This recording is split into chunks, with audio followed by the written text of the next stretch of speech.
पाहताय JB TV news. बातमीत सत्यता हीच आमची ओळख।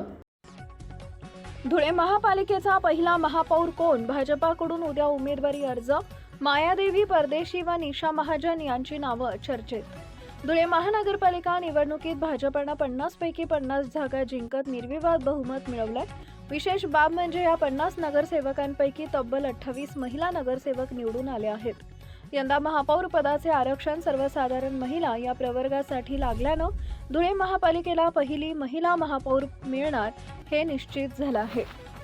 महापौर पदासाठी उमेदवारी अर्ज भरण्याचा उद्या शेवटचा दिवस असल्यानं भाजपाकडून कोणत्या महिला नगरसेविकेला संधी दिली जाणार याकडे सर्वांचं लक्ष लागलं आहे।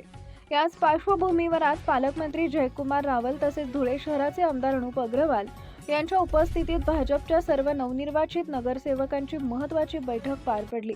या बैठकीत महापौर पदासाठी संभाव्य उमेदवारांवर चर्चा करण्यात आली आहे।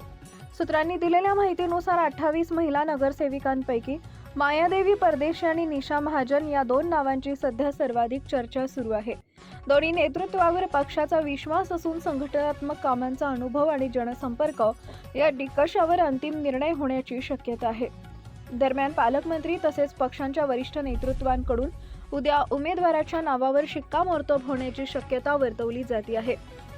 भाजपानं महापालिकेत स्पष्ट बहुमत मिळवल्यामुळे महापौर निवड प्रक्रियेत कोणतीही अडचण येणार नाही। मात्र पहिल्या महिला महापौर पदासाठी कोणाची निवड होणार याबाबत शहरात उत्सुकता शिगेला पोहोचली आहे। उद्या उमेदवारी अर्ज दाखल झाल्यानंतर धुळे महानगरपालिकेच्या पहिल्या महिला महापौरच्या नावावर अधिकृत शिक्कामोर्तब होणार आहे। मुख्य संपादक जतीन बोरसे। आपल्या परिसरातील महत्त्वाच्या बातम्या पाहण्यासाठी आजच आमच्या जेबी टीव्ही न्यूज चॅनलला YouTube वर सबस्क्राइब करा आणि बेल आयकॉन प्रेस करा।